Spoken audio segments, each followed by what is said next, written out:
Everything I say is allegedly in educational purposes only. Anyone that I mention in this video, this is not to bully or harass. Please do not message them hate.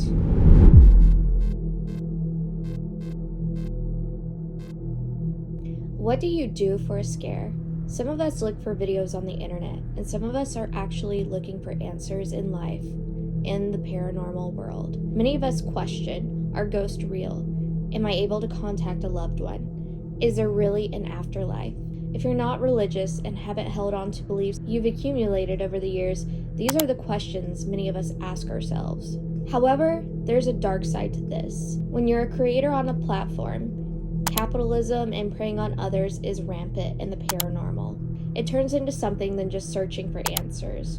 It turns into benefiting and profiting off of others' pain in order to make your paycheck. Many of us don't realize the repercussions of talking about high-profile cases. People typically immediately release them as soon as they hear of something trending. Whether it's celebrities or popular true crime cases, oftentimes the family does not have a choice in what is put on the internet. Of course, there are ethical ways of spreading awareness of missing persons or educating and giving resources to donate to the family. But if you're releasing a video within the next few days of a trending high-profile case, then we all know what you're doing. You're trying to make money and get views at the expense of someone else's death and tragedy. Let me give you some examples in the paranormal community of how you're exploiting others' tragedies. Do you remember any last things that Chris said to you on the night that he murdered you and your children?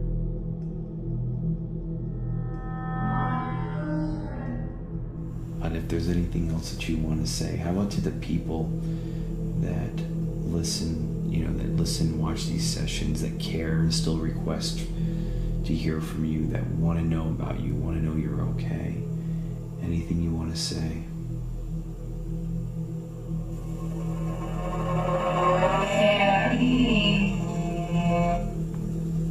Jackson, can you come through?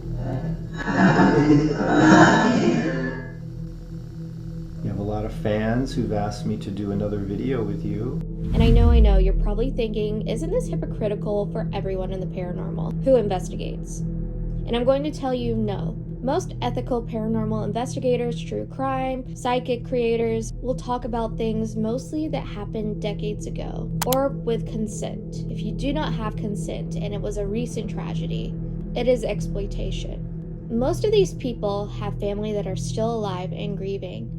They have children, siblings, parents, friends. If you did not ask for consent for communicating with their loved one on a public platform with millions of people who actually believe you are talking to their loved ones, then it is exploitation. Let me give you some facts in the paranormal. No one has 100% proof of talking to anyone. It's impossible to know. A belief is not a fact. That doesn't necessarily mean I dismiss the idea of ghosts existing. It means I don't have 100% proof, and we need to realize that. And also, what makes you believe that someone like Michael Jackson will talk to you and not his own children? What makes you that special that you're directly getting answers from the unknown just because you asked? We do not know how it works, and we likely never will. My point is, we did not know these family members or how these victims feel. This isn't something that happened over 100 years ago. This is about living and grieving humans who are still trying to cope after their lost loved ones. Now let's talk about debunking. So you still don't believe me when I say people fake things for views and money. Let's do a debunking session. These are opinions, and you can make up your own conclusions on these creators. This is going to be a weird question, but did you like the Easter candy Peeps? I know one of your album covers had a peep on it.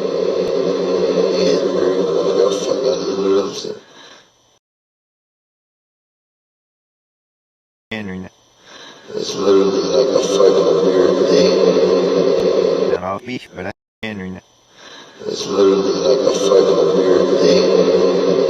And I'll be but because you can't kill energy, you know what I mean? Energy doesn't die. It's literally like a fucking weird thing that like leaves your brain when you die, like a...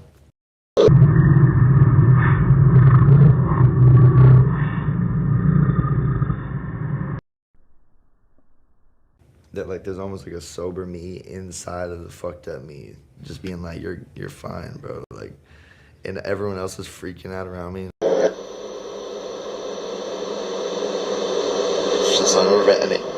Yeah, free. That purveyor of pretend paranormal poppycock is Steve Huff of the YouTube channel Huff Paranormal. I try to look at this with an open mind. So let's just hear from Steve himself first. Hello everyone, my name is Steve Huff. This is Huff Paranormal. Hi Steve. Now I know many of you are seeing my work for the very first time. True. I also am well aware many of you are going to think it's fake. Whoa, how did you know that I'm skeptical? Seriously though, can you tell me a bit more about this load of bollocks? It's not real. Well, that was easy. I do this from a place of love and respect. I'm gonna call bullshit on that, Sunshine. If you had love and respect for anyone, you wouldn't be lying to them about this sort of thing. If you have anything else to say to them, now is your chance. Show me that this time you are thinking about what the thinking about. Do you still have the same opinion now? Do you still think the paranormal activity happens like you want it or when you want it to?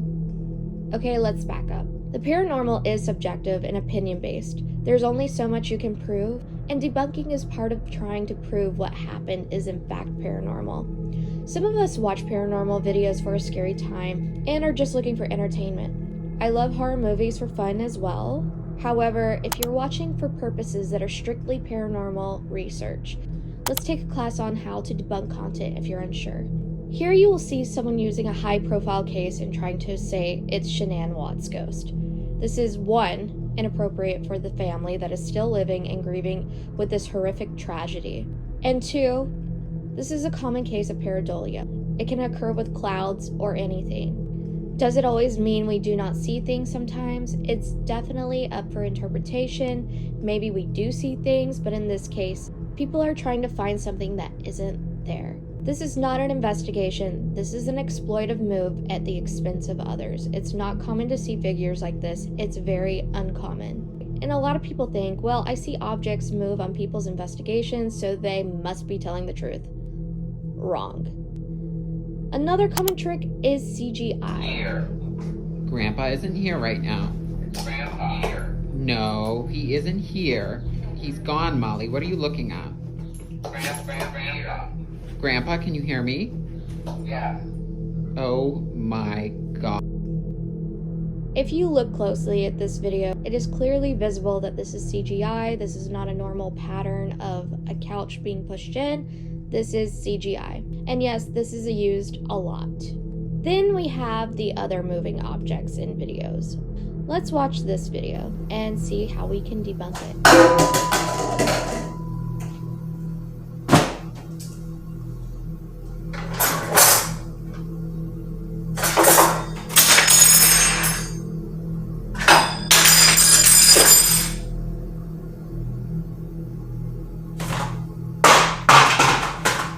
Okay, you're probably thinking, this is dark and you cannot see anything and you do not know how all of this was moving. Let's take a closer look right here.